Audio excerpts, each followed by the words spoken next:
बस भाई स्टार्ट करते हैं। आज हम एडिशनल क्वेश्चंस करेंगे। पिछली क्लास में हमने पहले एनसीईआरटी के क्वेश्चंस किए थे, इसके एप्लीकेशन ऑफ ट्रिग्नोमेट्री के।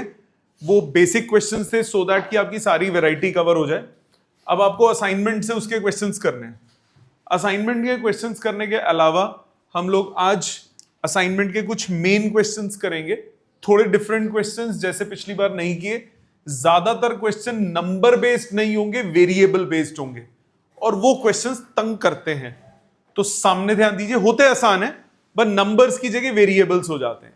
जैसे पहले क्वेश्चन पे ध्यान दीजिए, stations A and B are 3 into 1 plus √3 kilometres apart. So आपको दो स्टेशंस दिए, डायग्राम क्वेश्चन में गिवन है ए एंड बी। ये दिया है 3 into 1 plus √3 किलोमीटर्स अपार्ट। ये गैप है इन दोनों के बीच में, ए और बी के बीच में।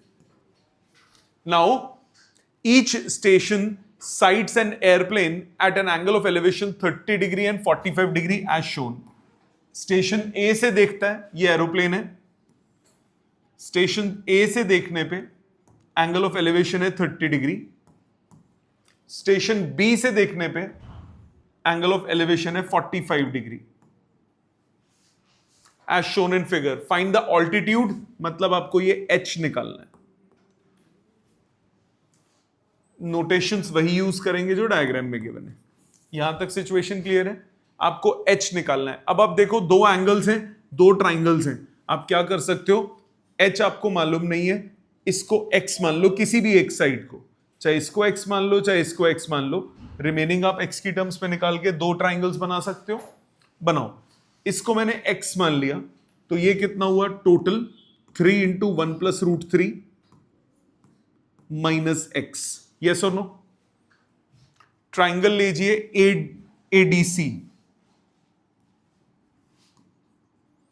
इन ट्राइंगल एडीसी, इस ट्राइंगल में CD upon AD perpendicular upon base कितना हुआ tan 30। CD कितना है H, AD कितना है X। tan 30 की वैल्यू 1/√3। तो यहां से H कितना हुआ X अपॉन √3। इधर तक कोई डाउट? दूसरा ट्राइंगल लीजिए BDC।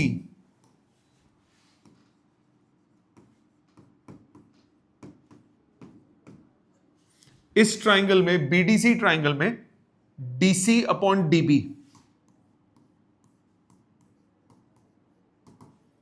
परपेंडिकुलर अपॉन बेस कितना हुआ tan 45।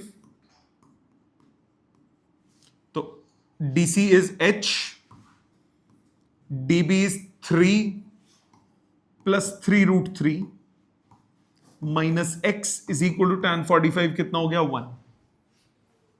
दो इक्वेशन, दो वेरिएबल सॉल्व हो सकते हैं।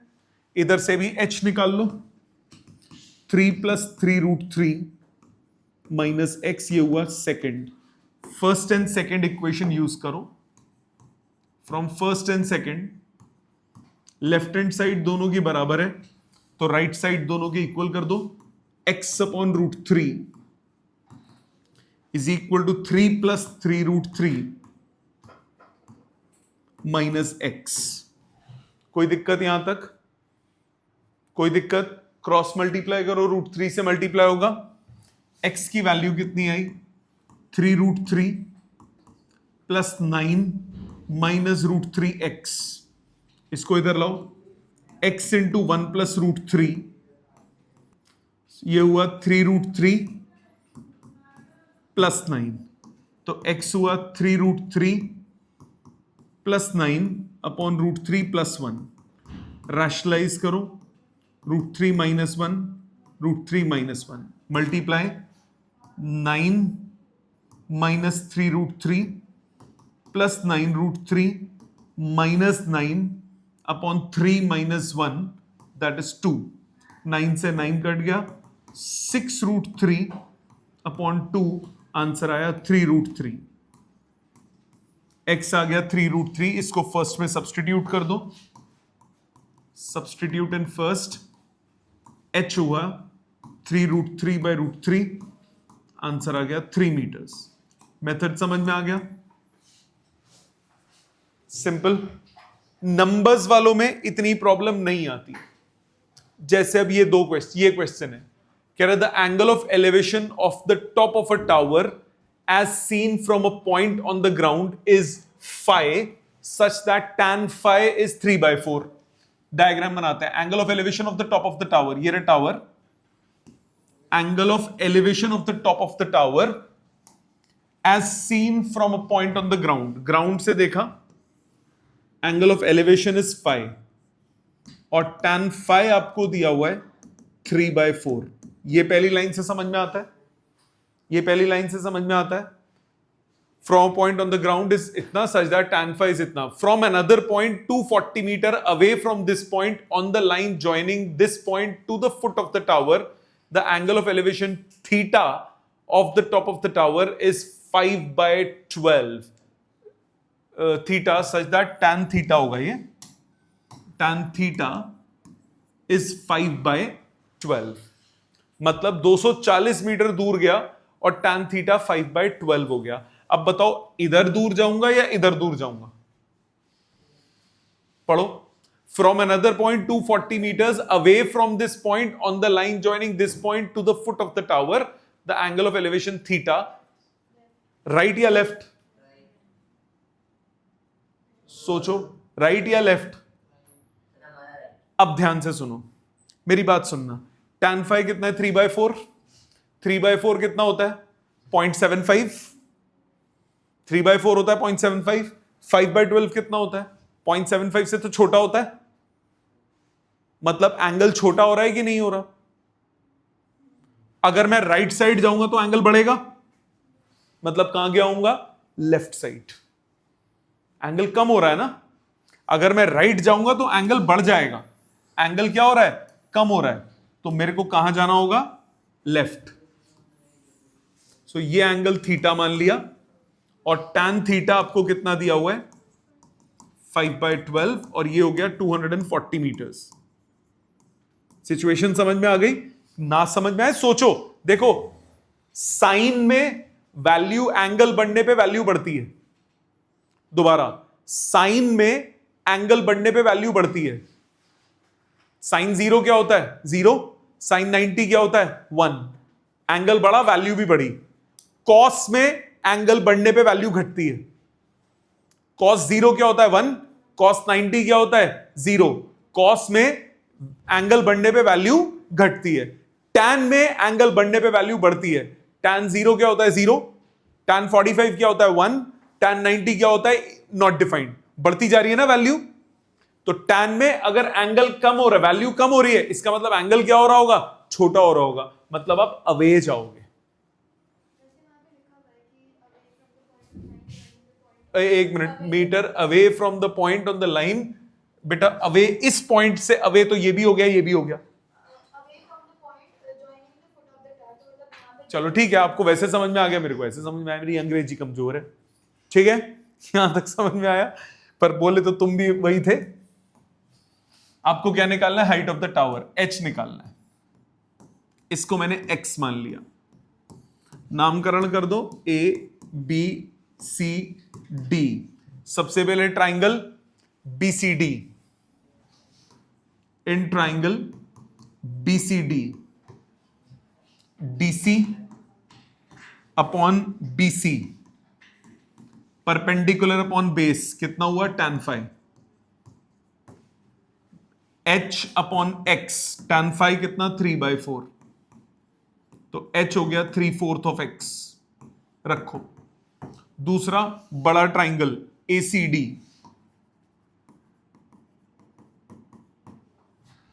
DC upon AC perpendicular upon base कितना हुआ? tan theta. DC कितना? h। AC कितना? x plus 240। tan थीटा कितना? 5/12। तो h कितना हुआ? 5/12 of x plus 240। Number 2। First और सेकंड इक्वेट कर दो।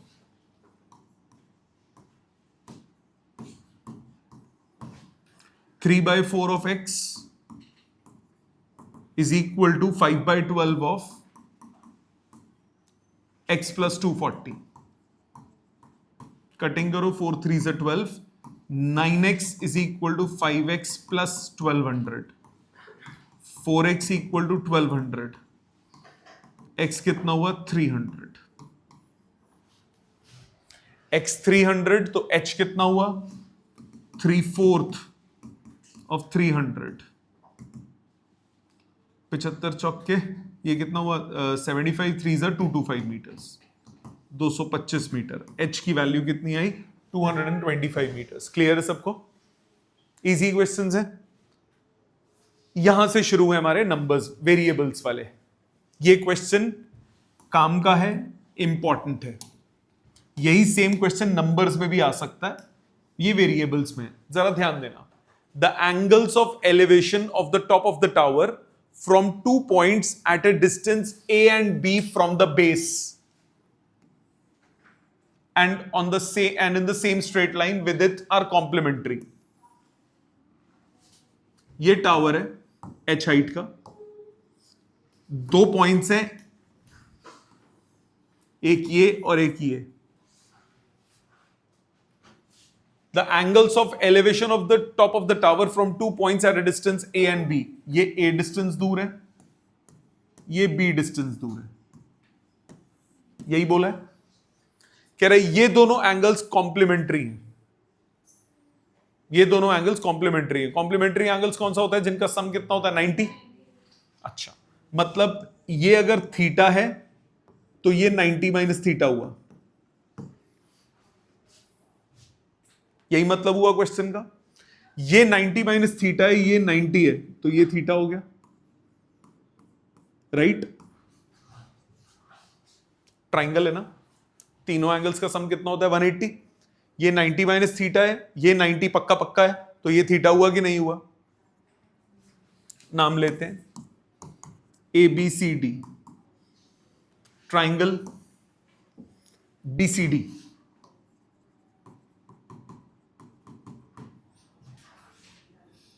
थीटा इसको सोचो, tan थीटा कितना होगा BC अपॉन DC, मानते हो? ये थीटा है तो परपेंडिकुलर कौन हुआ? ये हुआ, और बेस हो गया ये, तो tan थीटा आपके पास हुआ A अपॉन H। रखो संभाल के। अब ट्राइंगल लो ACD, इधर से भी tan थीटा निकालो, ये हुआ DC अपॉन AC। सो यहां से tan थीटा कितना हुआ H अपॉन B। दोनों को इक्वेट करो, दोनों से tan थीटा आ गया, तो A upon H, H upon B के बराबर, तो H स्क्वायर AB के बराबर, तो H हो गया स्क्वायर रूट ऑफ AB। यही प्रूव करना था। समझ में आया क्वेश्चन? समझ में आया? अब बाय चांस आप इस क्वेश्चन को थोड़ा सा चेंज कर देते, क्योंकि हमें एंगल्स नहीं गिवन है। आप ऐसे भी तो ले सकते हो। आपने इसको थीटा ले लिया, ये 90 माइनस थीटा ले लिया, ये भी तो हो सकता है। तो अब बड़े ट्राइंगल में ये 90 माइनस थीटा है, तो ये बड़ा एंगल क्या हुआ? थीटा।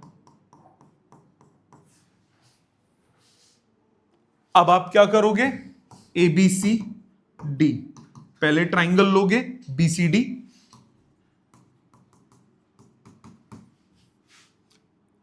इसमें थीटा ये है, tan थीटा हुआ H, इसको क्या लिया था A और इसको लिया था B।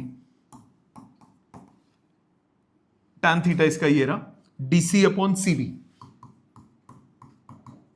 सो tan थीटा कितना हुआ H upon A।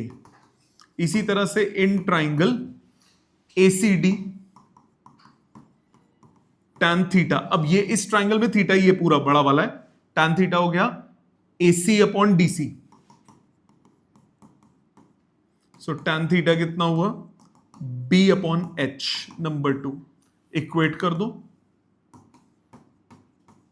H upon A is equal to B upon H, H square आ गया ए बी, एच हो गया रूट ए बी। आपकी चॉइस, आप ऐसे करना चाहो ऐसे कर लो, ऐसे मतलब थीटा किसी को भी लो, 90 माइनस थीटा किसी को भी लो, फर्क नहीं पड़ता। अप्रोच समझ में आई इस क्वेश्चन की? पक्का? इसको अपने हाथ से करो और ये क्वेश्चन करो उसके बाद। पहले इसको अपने हाथ से कीजिए,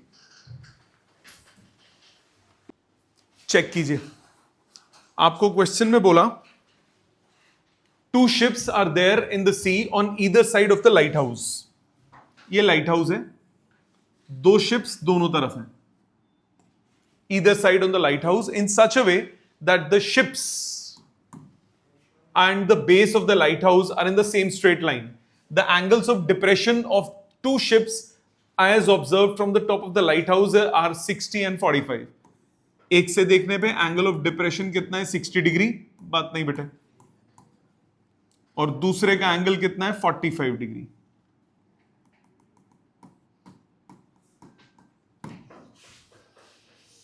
If the height of the lighthouse is 200 meters, 200 metre की हाइट है लाइट हाउस की, find the distance between the two ships. इस डिस्टेंस को मैंने D1 बोल दिया, इसको D2 बोल दिया, आपको दोनों का सम निकालना है।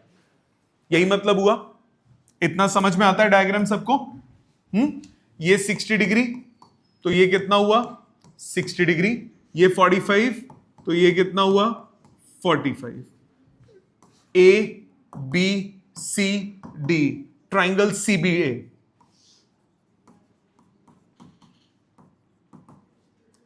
CB upon AB,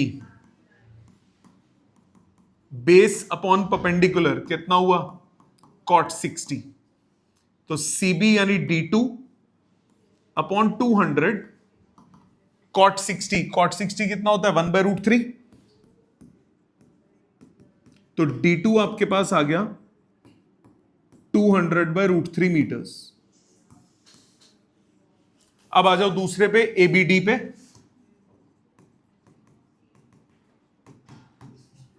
BD upon AB, ये हो गया cot 45। cot 45 क्या होता है? 1। BD is D1 upon 200, cot 45 हो गया 1, तो D1 कितना हुआ? 200 मीटर्स। राइट? No problem. तो टोटल डिस्टेंस कितना हुआ? रिक्वायर्ड डिस्टेंस हो गया D1 प्लस D2, मतलब 200 plus 200/√3। Rationalise,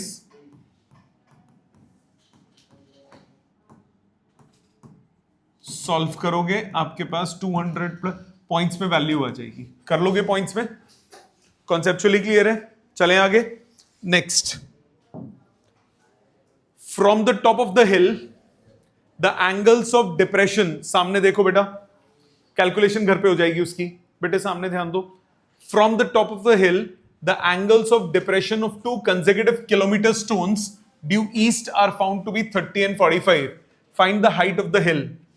to consecutive kilometre stones, kilometre stones कौन से हो गए?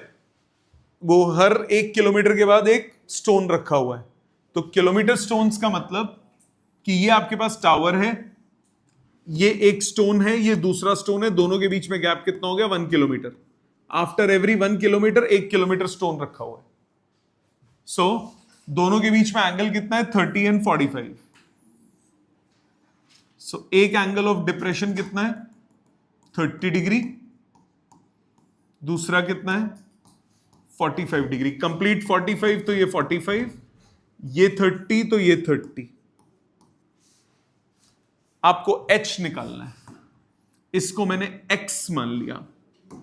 नाम लेते हैं ABCD, triangle BCD।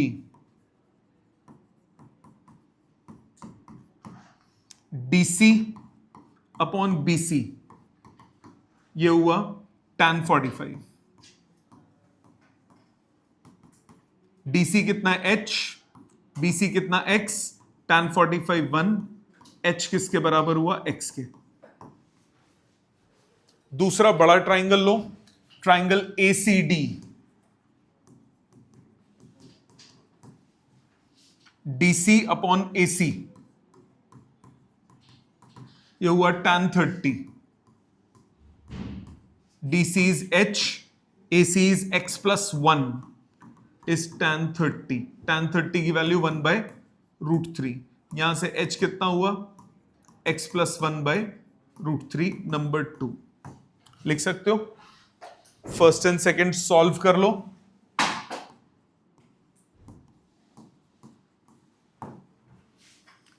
x is equal to x plus 1 by root 3. root 3x is equal to x plus 1. x into root 3 minus 1 is equal to 1. x आया 1 upon root 3 minus 1. Rationalize root 3 plus 1 upon root 3 plus 1. So root 3 plus 1 upon 3 minus 1. root 3 plus 1 upon 2 kilometre. ये आ गया x. आपको क्या निकालना है? h. h is equal to x. Answer आया root 3 plus 1 by 2 kilometres. Easy है, समझ में आया? नेक्स्ट सिमिलर क्वेश्चन है वेरिएबल्स में. अब ध्यान दो. A marble statue of height h1 metres is mounted on a pedestal. किया था क्वेश्चन पेडेस्टल वाले. Is mounted on a pedestal. ये रहा पेडेस्टल. इस पे आपने एक मार्बल स्टैचू लगा दी. Marble statue of height h1 metres. ये h1 हुआ.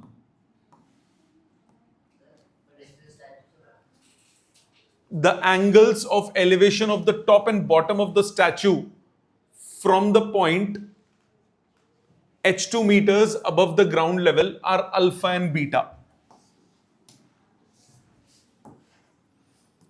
यहां पे h2 मीटर्स ऊपर से इसका टॉप और बॉटम का एंगल गिवन है कितना? Alpha and beta. किसका? पहले टॉप लिखा है तो टॉप का एंगल है अल्फा और बॉटम का एंगल कितना है? बीटा. टॉप का एंगल है अल्फा, बॉटम का एंगल है बीटा. ठीक है. Show that the height of the pedestal is इतना. आपको ये x निकालना है. क्या ये समझ में आता है? क्या ये समझ में आता है निकालना क्या है? अब पॉइंट इज, ये नंबर्स में क्वेश्चन सोचने बड़े आसान होते हैं, बट वेरिएबल्स में सोचने थोड़े से ट्रिकी हो जाते हैं. जरा ध्यान देना. मैं यहां वेरिएबल्स ले लेता हूं. ये x है, इसको मैंने y मान लिया. इसको मैंने y माना तो ये भी y हो गया. नाम दे देते हैं A, B, C, D, E, M. पहला ट्राइंगल लो AMD, दूसरा लो AME. यही दो ट्राइंगल्स बनेंगे, एंगल इन्हीं के. सो पहला ट्राइंगल ले लेते हैं. In triangle AMD tan beta कितना हुआ? DM upon AM.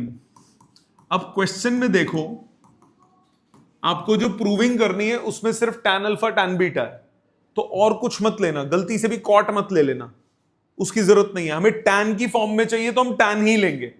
तो tan बीटा कितना हुआ? DM upon AM. DM कितना हो गया? x minus h2. Isn't it? ये लेंथ कितनी हो गई? x minus h2. यस और नो? और ये कितना है? y. ये हुआ tan बीटा. रखो संभाल के, देखते हैं क्या करना है. दूसरा ट्राइंगल AME. अच्छा, y यहां से निकाल लो, क्योंकि y हो गया x minus h2 upon tan beta. दूसरा आ जाओ इन ट्राइंगल AME. इस ट्राइंगल में EM अपॉन AM कितना हुआ? tan alpha. EM कितना है? H1 plus x minus H2.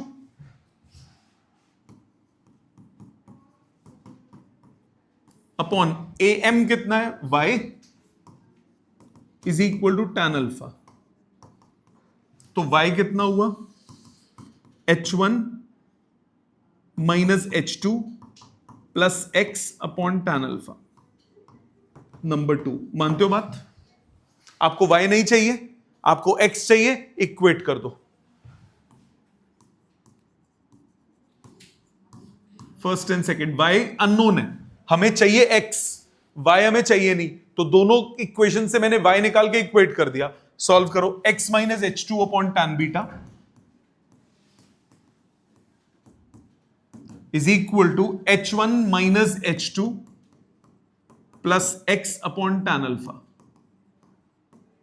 Cross multiply, x tan alpha minus h2 tan alpha is h1 tan beta minus h2 tan beta plus x tan beta। हमें चाहिए क्या, x वाली terms को इकट्ठा करो, एक टर्म ये रही, एक टर्म ये रही, लेफ्ट लाओ, x into tan alpha minus tan beta, बाकी सब राइट साइड ले जाओ, is equal to h2 tan alpha plus h1 tan beta plus h2 tan beta. तो x कितना हुआ, h2 कॉमन, एक minute, minus h2 tan beta था, मैंने प्लस लिख दिया, माइनस h2 tan बीटा। दोबारा चेक कर लेते हैं, h2 tan alpha plus h1 tan beta minus h2 tan beta. ठीक है, x कितना हुआ, h2 टर्म्स कॉमन उसमें से, tan alpha minus tan beta plus h1 tan beta upon tan alpha minus tan beta. चाहिए क्या, देखो, अच्छा tan बीटा वाली टर्म्स कॉमन चाहिए, ओके, तो उस फॉर्मेट में लिखने के लिए इन दोनों टर्म्स में से tan beta common, h2 tan alpha plus tan beta वाली terms h1 minus h2 whole divided by tan alpha minus tan beta.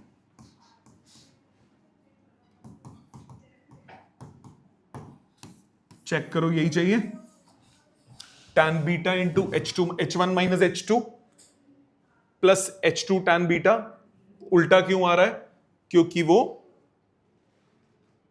h1 minus h2, नहीं ठीक तो आ रहा है, ठीक है, समझ में आ गई बात, क्लियर है, कंसेप्ट समझ में आया कैसे अप्रोच करना है। सो वेरिएबल्स वाले में थोड़ा सा आपको ध्यान से करना पड़ेगा, इसमें गलती होने के चांसेस ज्यादा होते हैं। नंबर्स में आप इजीली फिर भी कर पाओगे, वेरिएबल्स में गलती होने के चांसेस ज्यादा होते हैं। ये करो अपने हाथ से पहले, फिर आगे चलते हैं। नेक्स्ट, और देखो ऐसा क्वेश्चन कह रहा है, the angles of elevation of an airplane flying in the horizontal straight line from a fixed point at 4 successive observations are alpha, beta, gamma and delta. The observations being taken at equal intervals of time, assuming that the speed of the aeroplane is uniform, show that this. बढ़िया question, अच्छा लगा question, देखने में कैसा लग रहा है ये बताओ पहले। इजी है बहुत, ध्यान से सुनो, ये रहा एरोप्लेन, ठीक है, angle of elevation of aeroplane flying in the horizontal straight line from a fixed point at 4 successive observations are alpha, beta, gamma and delta. मैं ये एरोप्लेन को देख रहा हूं, यहां से देखता हूं, एंगल बनता है अल्फा, फिर एरोप्लेन यहां पहुंच जाएगा थोड़ी देर में, तब एंगल बना बीटा, सेम जगह से देख रहे हैं, फिर यहां पहुंचा और फिर यहां पहुंचा, 4 जगह पहुंचेगा। ये एंगल कितना हुआ, गामा, और ये कितना हुआ, डेल्टा। सिचुएशन समझ में आई, पहले बताओ। और ये चारों के बीच ये जो डिस्टेंसेस हैं ये सब बराबर है, क्यों, क्योंकि स्पीड ऑफ एरोप्लेन कांस्टेंट है, स्पीड एरोप्लेन की कांस्टेंट है, एच भी सेम है, ये डिस्टेंस है डी, ये डिस्टेंस है डी, ये डिस्टेंस है डी, मानते हो? ये भी एच, ये भी एच, ये भी एच, यस और नो? क्वेश्चन देखने में मुश्किल था, है इजी। अब देखो चाहिए क्या? कॉट चाहिए। कॉट क्या होता है? Base upon perpendicular. इसको मैंने मान लिया ए पॉइंट, इसको बी पॉइंट, इसको सी पॉइंट, इसको डी पॉइंट, एम नहीं, A B C D E F G H, और इसको ओ। पहला ट्राइंगल लेंगे ओ ए ई, इन ट्राइंगल ओ ए ई। अच्छा, हमें कुछ और डिस्टेंसेस भी लेने पड़ेंगे क्योंकि सिर्फ इससे काम नहीं चलेगा। ये डिस्टेंस मैंने x मान लिया, सो ओ ई अपॉन ए ई, ये हो गया कॉट सबसे पहला एंगल अल्फा। मानते हो? मानते हो? ओ ई कितना है? x plus 3d। ए ई कितना है? h। ये हो गया कॉट अल्फा। रखो संभाल के, देखते हैं क्या करना है। अब आ जाओ ट्राइंगल ओ एफ बी पे।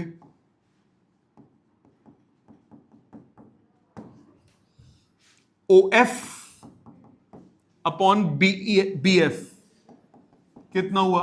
Cot beta, isn't it? Alpha के बाद बीटा एंगल था ना, कॉट बीटा। तो ओ एफ कितना है? ओ एफ है x plus 2d upon B F कितना है? एच। ये हुआ कॉट बीटा नंबर 2। तीसरा ट्राइंगल आ जाओ ओ जी सी पे। O G upon G C, O G is base, ये हो गया cot gamma. O G is X plus D upon G C is H, ये हो गया कॉट गामा। तो x प्लस डी हो गया h कॉट गामा। या अच्छा यहीं पे छोड़ दो, रुक जाओ, नंबर 3। अब ट्राइंगल आ जाओ ओ एच डी।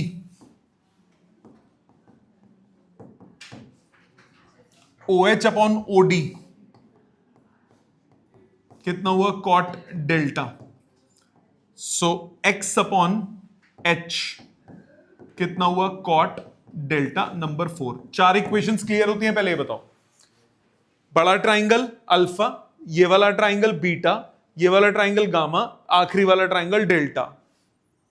चाहिए क्या? देखो, cot square beta minus cot square delta चाहिए। बराबर प्रूव करना है cot square alpha minus cot square delta के दो तरीके। पहले तो लेफ्ट हैंड साइड को वैल्यू डालो, आरएचएस की डालो, इक्वेट कर दो। सपोज क्वेश्चन ऐसे नहीं होता, क्वेश्चन होता find the relationship between alpha beta gamma और डेल्टा, और ये ना दिया होता, तब तो एलिमिनेशन सोचना पड़ता, तब तो एलिमिनेशन सोचना पड़ता। अब एलिमिनेशन सोचते हैं, जरा ध्यान दो।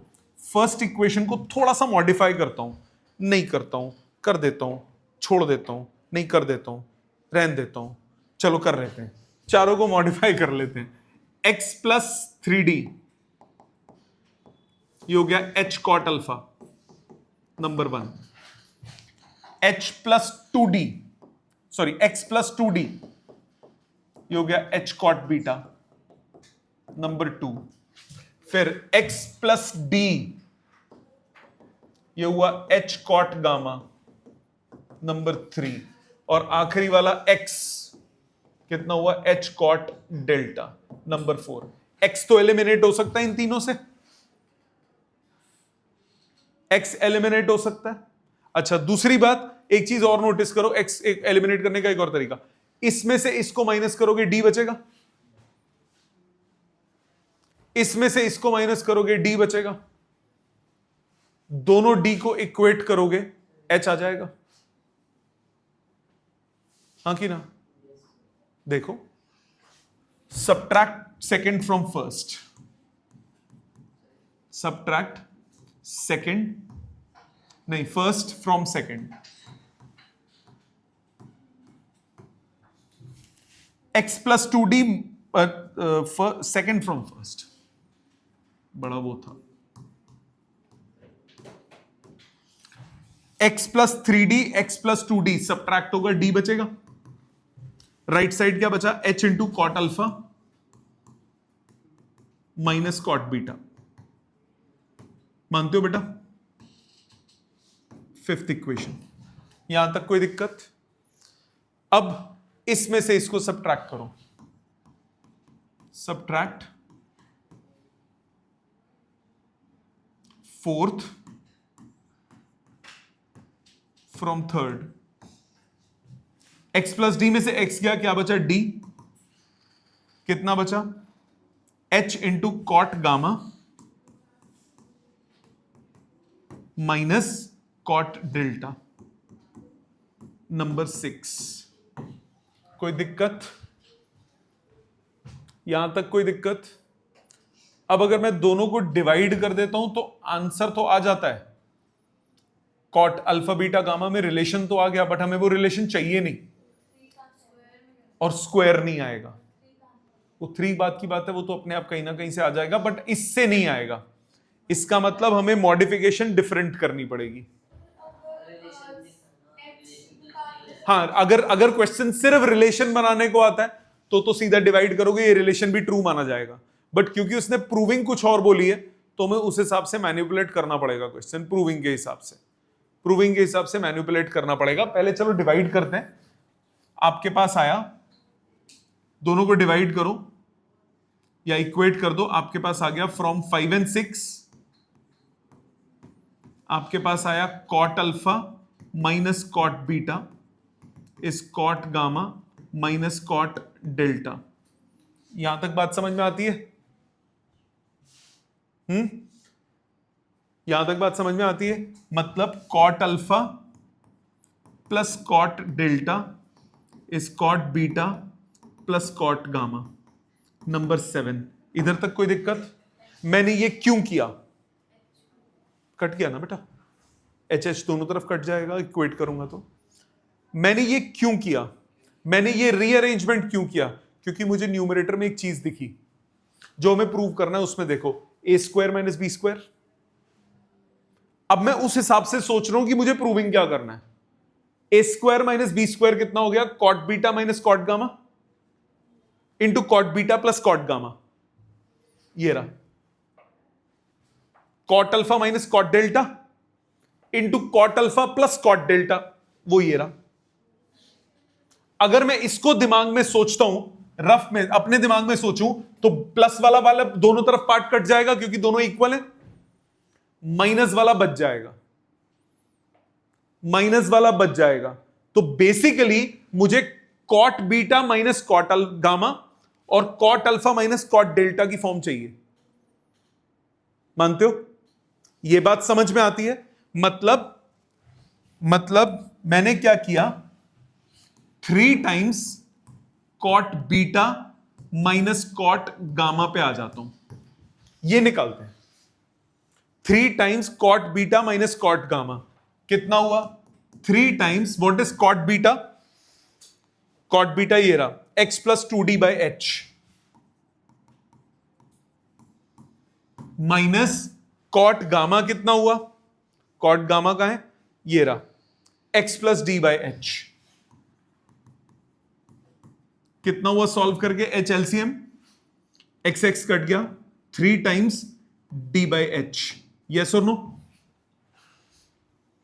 इसी तरह cot alpha, number 8, cot alpha minus cot delta निकालो। कॉट अल्फा कितना है,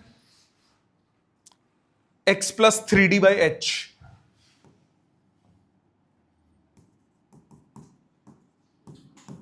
माइनस कॉट डेल्टा कितना है, एक्स अपॉन एच। कितना हुआ, कितना हुआ, 3d बाई एच हुआ कि नहीं हुआ? सो फ्रॉम 8 and 9 हमारे पास आ गया 3 times cot beta minus cot gamma is equal to cot alpha minus cot delta.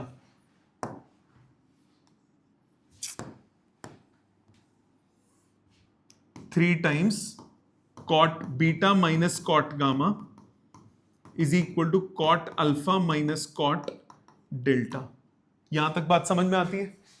अब दोनों तरफ इससे मल्टीप्लाई कर दो, आपके पास रिजल्ट आ जाएगा।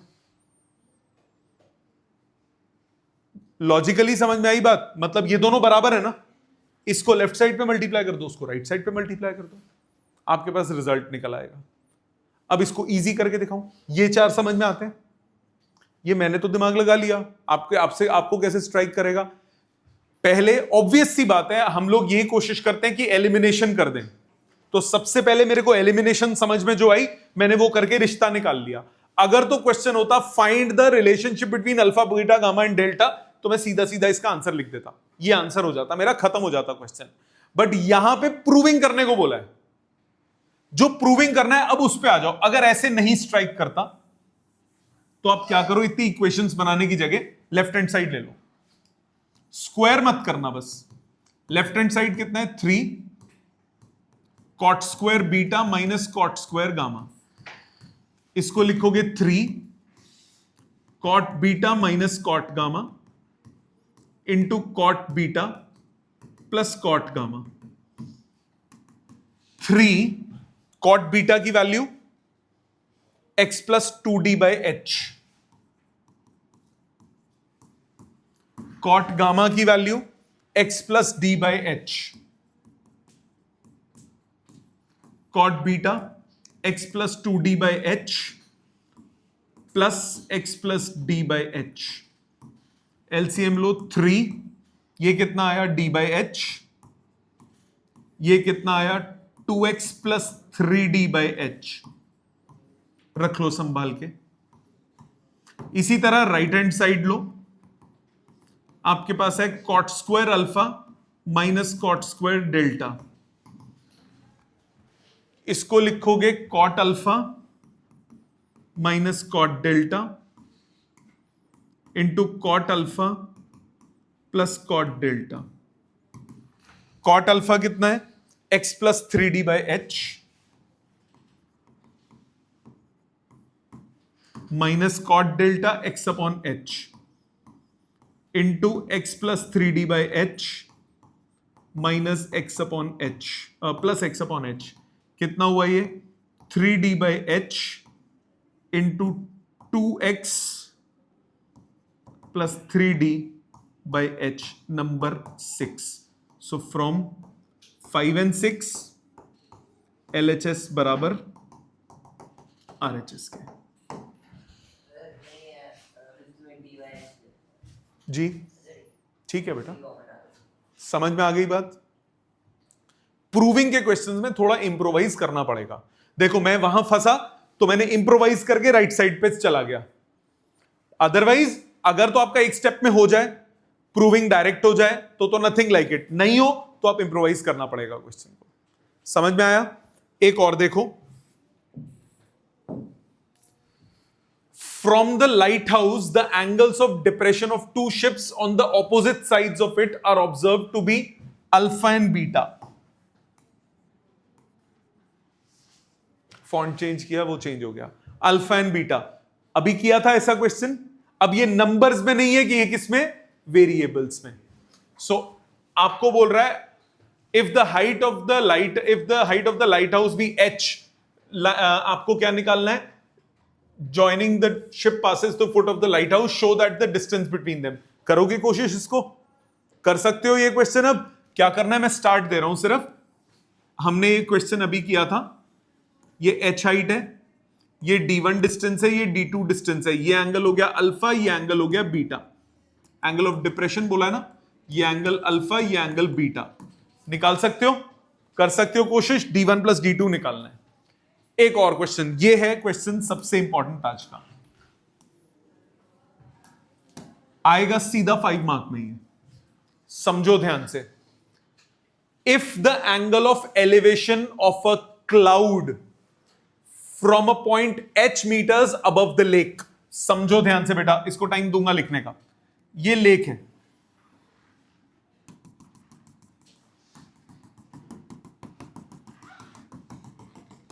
ये लेक है।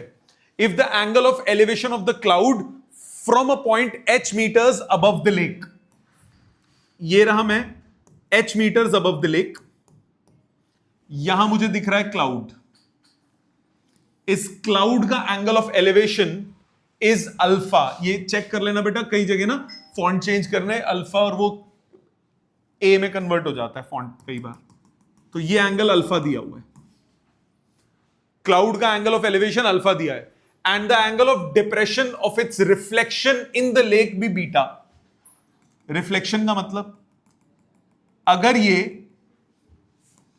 ये कैपिटल एच डिस्टेंस ऊपर है तो जो रिफ्लेक्शन होगी वो कैपिटल एच नीचे होगी कि नहीं होगी? इसका एंगल बन रहा है बीटा, यही बोला है क्वेश्चन में। क्वेश्चन समझ में आया? क्लाउड का एंगल ऑफ एलिवेशन कितना है? अल्फा, उसकी इमेज का एंगल ऑफ डिप्रेशन कितना है? बीटा। आपको बोल रहा है prove that the distance of the cloud from the point of observation, distance of the cloud from the point of observation, ये निकालना है। मानते हो? मानते हो? अब मैंने क्या किया, इसको ज्वाइन कर दो, इसको x ले लिया मैंने, point A B, cloud C D M E, ये कैपिटल H है, ये स्मॉल h है, ये कितना हुआ? H माइनस H, और ये नीचे टोटल कितना हो गया? H plus H, isn't it? Angle देखो कौन सा चाहिए, सेक अल्फा चाहिए, टैन बीटा चाहिए और टैन अल्फा चाहिए। सेक ऑब्वियसली चाहिए होगा क्योंकि यहां पे हमें हाइपोटेन्यूज निकालना है। टैन अल्फा टैन बीटा तो चाहिए ही चाहिए, तो सबसे पहले टैन अल्फा टैन बीटा से x और h का रिश्ता निकाल लेते हैं, x एलिमिनेट करके h निकाल लेते हैं। पहले ट्राइंगल लो AMC, इन ट्राइंगल AMC,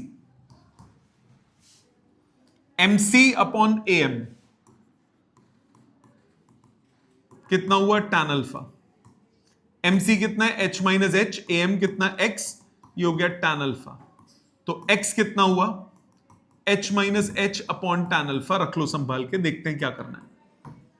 दूसरा इन ट्राइंगल AME, इन ट्राइंगल अम्मी,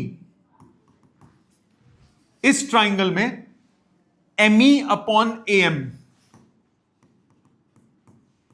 ये कितना हुआ? Tan beta. ME कितना है? H प्लस H, AM है X, ये हुआ tan beta.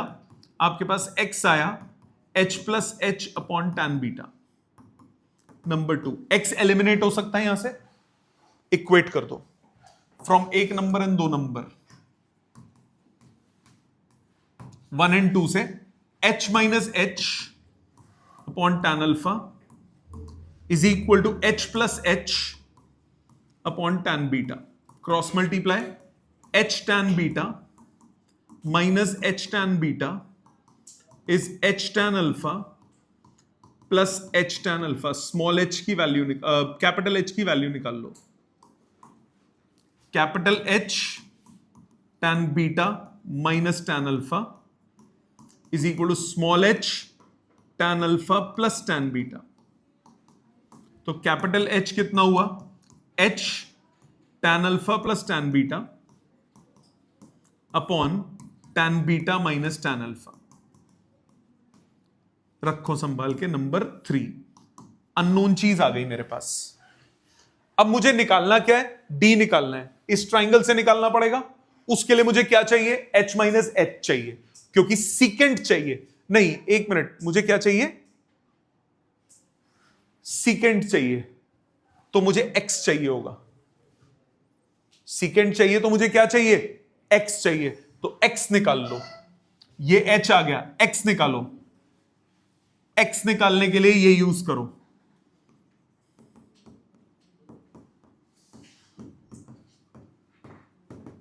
h minus h की value h tan alpha plus tan beta upon tan beta minus tan alpha minus H whole divided by tan alpha, यही चाहिए ना। LCM लो, h tan alpha plus h tan beta minus h tan beta plus h tan alpha divided by tan alpha into tan beta minus tan alpha. Cutting करो, h tan beta cut गया, क्या बचा, x आ गया 2h tan alpha upon tan alpha into tan alpha plus tan beta, sorry tan beta minus tan alpha. tan alpha cut गया, ये x की value आ गई। x निकालने के बाद अब d पे आ जाओ, अब इसके बाद मैं यहां कर रहा हूं, d पे आ जाओ, क्योंकि सीकेंट चाहिए इसीलिए x निकाला। अगर मुझे प्रूविंग में कोसेक चाहिए होता तो मैं h माइनस एच निकालता। अब मुझे सीकेंट चाहिए in triangle AMC, sec alpha कितना हुआ, d अपॉन x, तो d कितना हुआ x सीकेंट अल्फा, x निकाल चुके हो 2h tan अल्फा कट चुका था तो ये सेक अल्फा आया upon tan beta minus tan alpha. देखो क्या चाहिए, आई समझ बात। बहुत इंपॉर्टेंट क्वेश्चन है एग्जाम के लिए, बहुत इंपॉर्टेंट क्वेश्चन, सीधा 5 में आएगा तो डायरेक्ट 5 का क्वेश्चन है ये। समझ में आया। देखो नंबर्स होते तो ये बहुत इजी लगता तुम्हें करने में, वेरिएबल्स हैं तो क्वेश्चन डिफिकल्ट बन जाते हैं। ठीक, ये कंप्लीट करो अपने हाथ से, अभी करो, आज का होमवर्क सुन लो, असाइनमेंट उठाओगे, पहले क्वेश्चन से शुरू हो जाओगे, पहले क्वेश्चन से शुरू हो जाओगे। मुझे अगली क्लास में कंप्लीट चाहिए, 60-70 क्वेश्चन हैं, जितने मैक्सिमम कर सकते हो करो, जितने मैक्सिमम कर सकते हो करो। ठीक है, ये लिख लीजिए। Thank you very much.